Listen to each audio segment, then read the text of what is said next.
ভয়ানক বন্যায় সমূহ ক্ষয়ক্ষতি অমরপুর মহকুমায় ৩ ধাপে ক্ষতিগ্রস্তদের প্রশাসনিক আর্থিক সহায়তা প্রদান, ব্যাংক অ্যাকাউন্টে সরাসরি দেওয়া হচ্ছে অর্থরাশি। একদা যেখানে শস্য শ্যামলা মাঠ ছিল সেখানেই আজ কিছুই অবশিষ্ট নেই। বিগত মাসের ভয়ানক বন্যায় রাজ্যে যে কয়েকটি মহকুমা সবচেয়ে বেশি ক্ষয়ক্ষতি হয়েছে তার মধ্যে অমরপুর মহকুমাও রয়েছে। অমরপুর মহকুমা অন্তর্গত অমরপুর, রাঙ্গামাটি, পূর্ব রাঙ্গামাটি, পশ্চিম রাঙ্গামাটি, ডালার, বীরগঞ্জ, মৈলাক সহ মালবাসা বিভিন্ন এলাকা বন্যার জলে ভেসে যায়, যাতে করে মহকুমা এলাকায় ৭৩টি ত্রাণ শিবির করা হয়। বন্যা দুর্গত এলাকার মানুষ এই সকল ত্রাণ শিবিরে এসে আশ্রয় গ্রহণ করে। প্রশাসন থেকে খাবারের ব্যবস্থা করা হয়। অবশ্য এখন অনেকেই নিজ নিজ বাড়ি ফিরে গেছেন। জমি গেছে ৫.৫ কেন, পুকুর গেছে ২.৫ কেন, হ্যাঁ।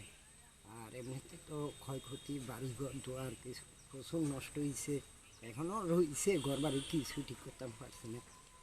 আর দোকানের মালামাল অনেক মাল ক্ষতি হচ্ছে। আর এমনি ছিলাম আরেকজনের ছাদের উপরে ছিলাম, এখন দেখা যাক সরকার তো কাগজপত্র নিতে আছে, এগুলো দেখার বিষয়। বন্যায় ক্ষতিগ্রস্তদের পাশে দাঁড়িয়েছে প্রশাসন, তবে তা নিয়ে ভিন্ন সুরও শোনা গেল একাংশ বন্যায় ক্ষতিগ্রস্তদের মুখ থেকে।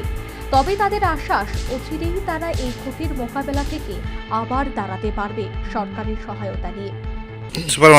সুপার মার্কেটে কেউ ছিল এবং কেউ ছিল সিপিআইএম পার্টি অফিসে, আমি ছিলাম সিপিআইএম পার্টি অফিসে।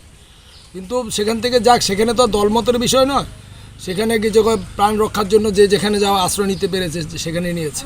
এবং আমি নিজে এখান থেকে রেস্কিউ করে মানে আমার নিজের নৌকা দিয়ে সবাইকে পারাপার করেছিলাম। কিন্তু সেখানে সরকারের ব্যবস্থাটা তৎক্ষণাৎ ততটা ভালো ছিল না পরিষেবা দেওয়ার ক্ষেত্রে। কিন্তু পরে রিপ নিয়ে ব্যবস্থা করেছে সরকারও, তো আর সব দিকে তো করতে হবে, করেছে। এখন পর্যন্ত আমাদের ক্ষয়ক্ষতি পূরণের বা আমাদের জীবন জীবিকার ক্ষেত্রে সরকার কী ভূমিকা নেয় সেটা দেখার বিষয়। এখনও কিছু একটা তেমন। অমরপুর মহকুমা শাসক অনুপম ভট্টাচার্য জানিয়েছেন, এই বন্যায় যারা পাহাড় কিংবা সমতলে বসবাস করছেন এবং যাদের ঘরবাড়ি, আসবাবপত্র, জমি ক্ষয়ক্ষতি হয়েছে, সে সমস্ত পরিবারগুলিকে সহায়তা প্রদান শুরু হয়েছে। তাদেরকে ৩টি ধাপে তাদের ব্যাংক অ্যাকাউন্টে ক্ষতিপূরণ বাবদ অর্থরাশি দেওয়া হবে। পাশাপাশি এখন জল কমার পরবর্তী পর্যায়ে আমরা এখন রিলিফের কাজেও হাত দিয়েছি। আপনারা নিশ্চয়ই জানেন যে এসডিআরএফের যে গাইডলাইন রয়েছে, সেই গাইডলাইন মোতাবেক যারা সমতলে বসবাস করেন, যাদের বাড়ি সম্পূর্ণভাবে ক্ষতিগ্রস্ত হয়েছে, ওনারা ১,২০,০০০ টাকা করে সরকারি সাহায্য পাবেন।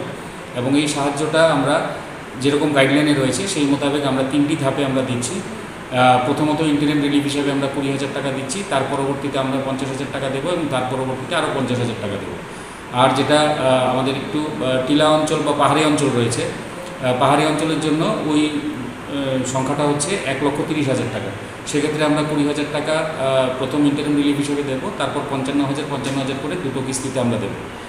আর আমাদের যে গাইডলাইন রয়েছে সেই মোতাবেক বা আমাদের ডিস্ট্রিক্ট লেভেল থেকেও আমাদের যেটা ইনস্ট্রাকশন দেওয়া হয়েছে সেটা হচ্ছে যে কাচ্চা ঘর যদি পার্শিয়ালি ড্যামেজ হয়, সেই ক্ষেত্রে আংশিকভাবে যদি ক্ষতিগ্রস্ত হয় সেক্ষেত্রে ৪,০০০ টাকা, এবং পাক্কা ঘর যদি হয় আংশিকভাবে ক্ষতিগ্রস্ত সেক্ষেত্রে ৬,৫০০ টাকা করে আমরা ঘর প্রতি আমরা রেশন কার্ড প্রতি। মহকুমা শাসক জানিয়েছেন, অমরপুর মহকুমা এই ভয়ানক বন্যায় ১,৯১৪টির ঘর সম্পূর্ণ বিধ্বস্ত হয়ে যায়। এছাড়াও অমরপুর ব্লকের অন্তর্গত ২টি শেল্টার হাউসে ৮৮ জন এবং অম্পি ব্লকের অন্তর্গত ২টি শেল্টার হাউসে মোট ১০৪ জন রয়েছে।